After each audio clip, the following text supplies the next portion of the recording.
All right, time for us to move on with a check on what's grabbing headlines here in France with Flo Volumino. Hi there, Flo. Hi.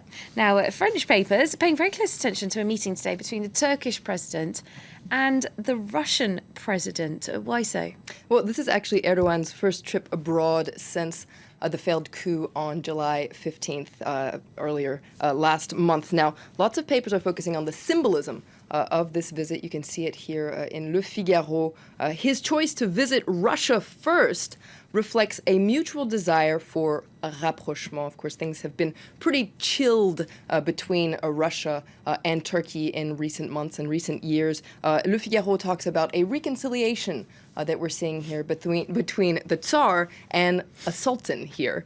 They have a lot in common, according to Le Figaro, and it's not particularly positive things. They're nationalist authoritarians who mistreat democracy, abuse human rights and the justice system, and silence the opposition in the same way. Le Figaro says that the only, they have a lot in common. For instance, the only thing that counts for them is force, virility, and testosterone. So you can see not particularly glowing words here in Le Figaro. Well, there is some right to reply. President Erdogan has given a lengthy interview to France's Le Monde newspaper.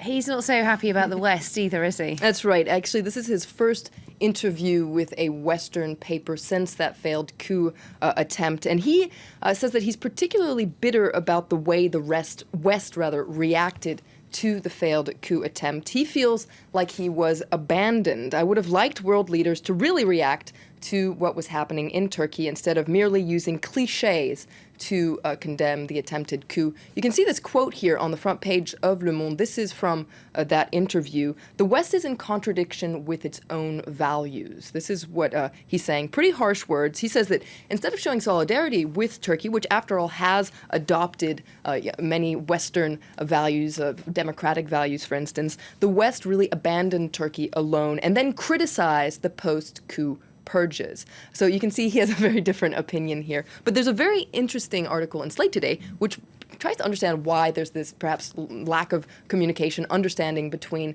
Turkey and the West. And this article says that essentially the problem is that Turkey and the West don't have the same definition of what democracy means. This article says, for instance, when Turkey says democracy, the West hears democratorship. That's the word they use. It's kind of so sort of dictatorship. And democracy, exactly. So essentially, they're just not speaking the same language, and that's why perhaps they don't understand each other. Indeed. All right, let's move on to the Libération newspaper now. They've got a special report on the Kakuma refugee camp in Kenya.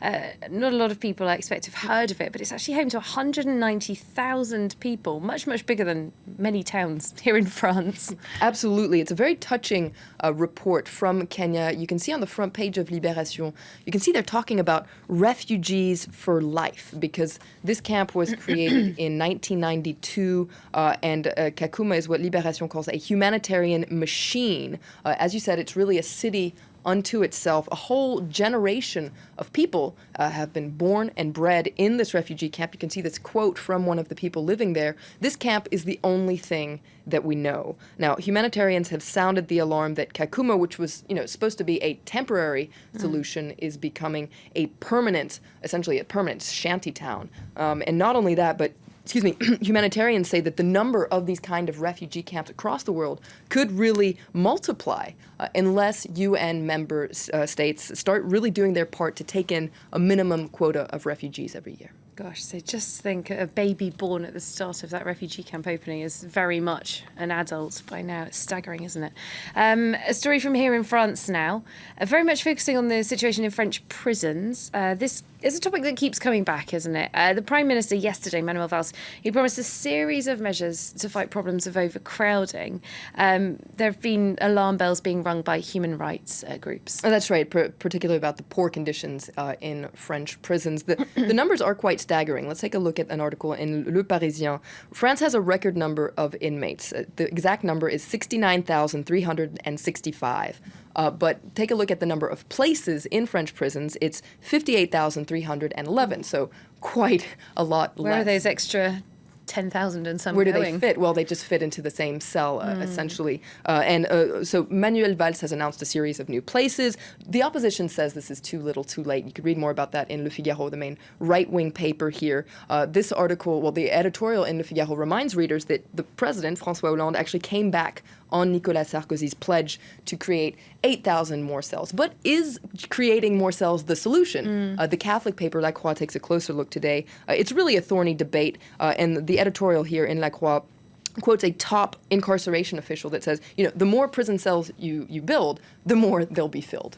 All right, let's move on to something quite a lot lighter. It's a real preoccupation here in France, and I'm sure in all the countries around the world where people are watching us. Pokémon Go, if you haven't played it, you've definitely heard of it. French papers taking a closer look at just why this is so popular. That's right. Le Parisien talks about the Pokémon craze. And I must admit, I've seen some pretty crazy people running around Paris. Now, the game came out in France on July 24th.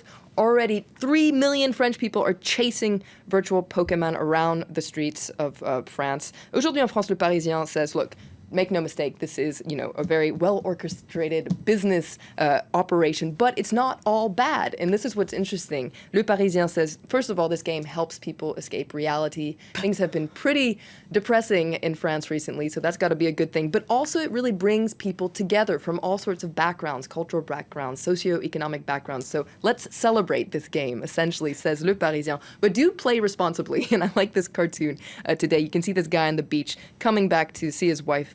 You can see him there. He's saying, "You're right. It wasn't a jellyfish. It was a jellyfish, rather, not a Pokemon." So do play responsibly. And I saw another funny thing that says, "Don't Pokemon and drive," because that certainly can be quite dangerous. Oh my goodness, can you imagine? I don't even want to think about it. Thanks very much, Flo, there with that look through the papers and a safety warning for you.